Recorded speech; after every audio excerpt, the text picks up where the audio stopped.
It's called plug and play. Anyway, this tall man's coming. May or may not have things in his hands. Or his hand up people's butt. We'll see. But here you go, Vance. Give it up.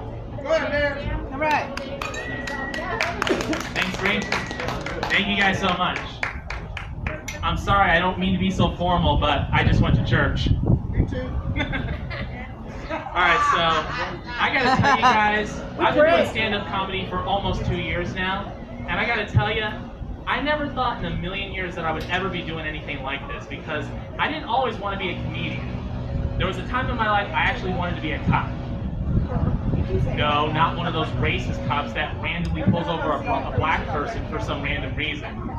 You know how fast you were going there, boy? Sir, I was going 30 miles in a 40-mile-per-hour zone. Oh, the attitude. No, I didn't want to be one of those cops. I actually wanted to be like the cops you see in the action movies, you know, Die Hard, Beverly Hills Cop, Rush Hour. Do you understand the words that are coming out of my mouth?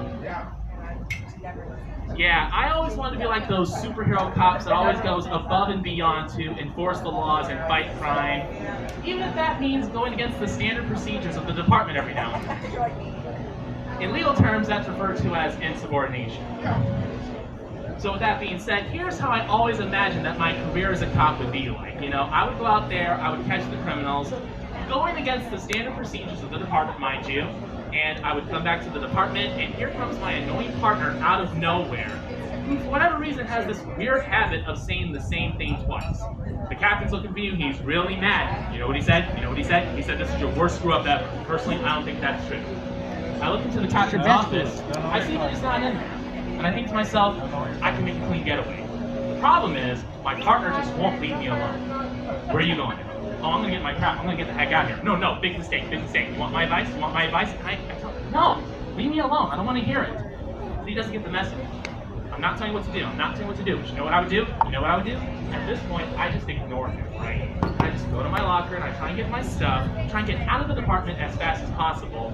But unfortunately, I'm not fast enough because right behind me, I hear the booming voice of doom. Is that Dykes in there?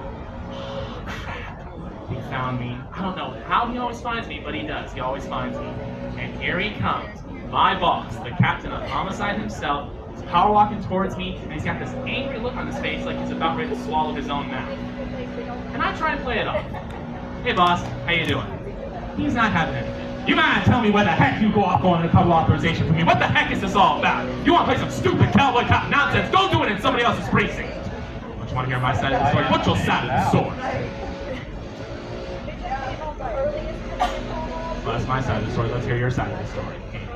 I'm not taking this crap. I like your you know, this little stuff of yours is going to cost the city. I don't think cost is the issue here, sir. I think the issue should be my blatant and disregard for proper procedure. You got that right, wise guy! The man called the chief called the deputy chief, and the deputy chief just beat the crap out of me. You see how I'm all black, don't you? Is that a rhetorical question? For those of you who didn't get that joke, my boss in this movie is supposed to be a black man. You know, just like those cops that you see in the 1980s action movies, where the hero's boss is always a black man, middle-aged, you know, he's always wearing a suit, sometimes with the dress jacket, sometimes without the dress jacket, and he's always got that mustache, you know, beach fuzz. Anyway, back to the movie.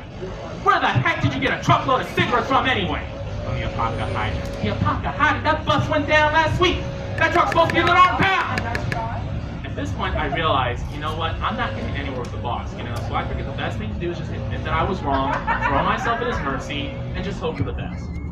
Look, boss, I thought I was doing the right thing, but apparently I was wrong, and I'm really sorry. And he sighs and he says, listen, Vance, no more of these sentences in the saying, you're a good cop, and you got great potential, but you don't know it.